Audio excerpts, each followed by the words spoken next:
shared power deal structure made public by Kenya Kwanza coalition constituent parties and their leaders has become the fodder for political exchange among politicians in the run-up to the August 9th general election. The first to come out gun-blazing is the Azimio la Umoja One Kenya coalition led by Junet Mohammed and Mombasa Governor Ali Hassan Joho, two key allies of Raila Odinga, who through a press conference in the early Thursday morning discredited the document as nothing more than a power-sharing deal. The very thing Ruto has condemned for more than 4 years.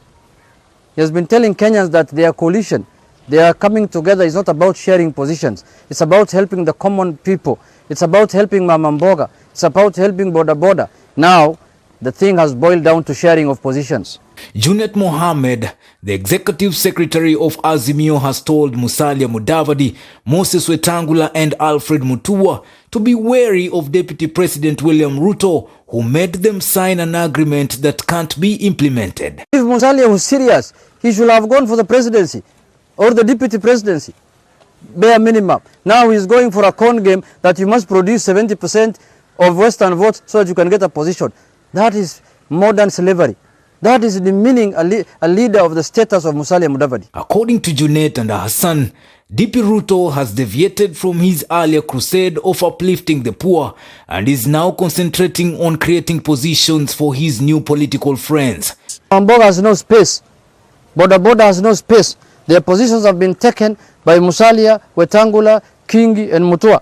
Mimi nilikuwa nataraji serikali ya William Ruto nione deputy president chairman of Boda Boda Busia, nione prime minister chairman of Mama Mboga from Kongoya Market, chair lady or chairperson from Kongoya Market, na hawa wengine, because they have been selling that narrative for the longest time, and this is what they have been using against us. According to Junet, Ruto is basically trying to reinvent his own BBI. Now Ruto has opposed BBI vehemently for the last 5 years. Now today is creating the same position that BBI was advocating for Prime Minister and Deputy Prime Minister. He's not ashamed of himself.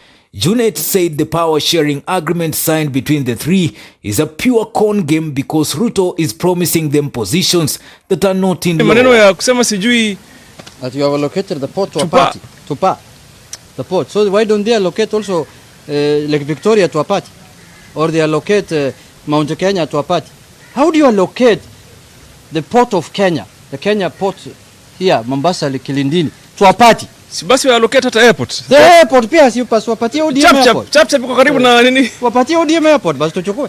How do you allocate the port to a party, honestly? According to the power-sharing structure, the Deputy President's UDA party shall nominate the President and the Deputy President candidates.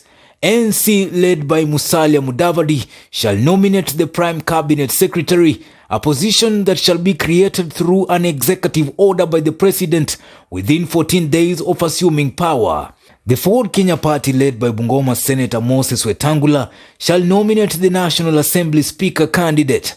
The Amani National Congress and Ford Kenya shall have a 30% share of government and parliamentary positions. On Wednesday, May 11th, the deed of agreement establishing the Kenya Kwanza Alliance that brings together United Democratic Alliance, Amani National Congress ANC, Ford Kenya, Maendeleo Chap, Chama cha Kazi and the Pamoja African Alliance, among others, leaked.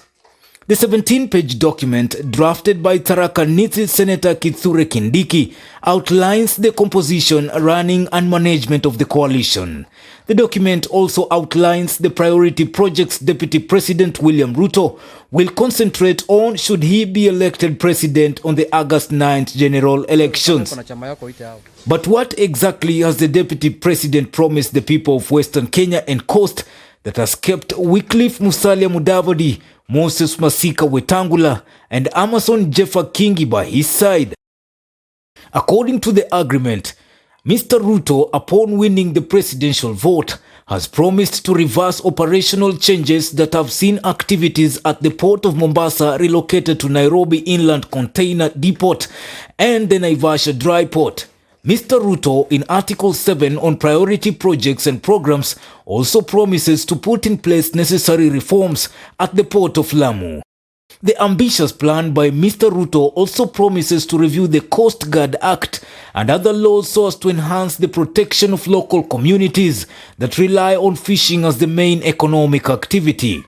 The deed of agreement adds that the national and coastal county governments will establish a formula for sharing the benefits from the region.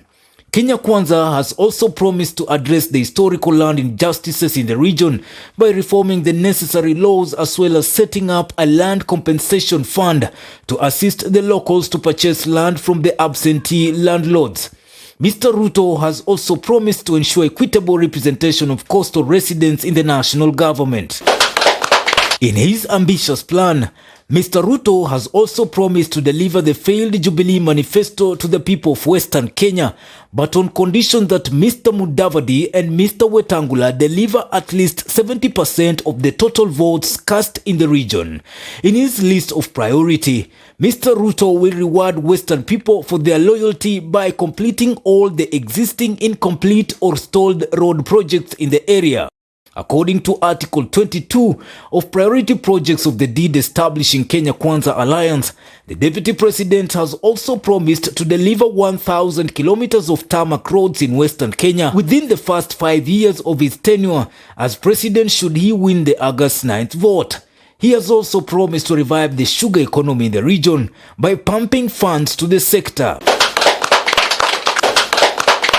The agreement further states that future member parties or regions of Kenya may negotiate for completion of old projects or implementation of new roads or other projects in other parts or regions of Kenya to ensure equity in the sharing of the national raised revenue by all people of Kenya.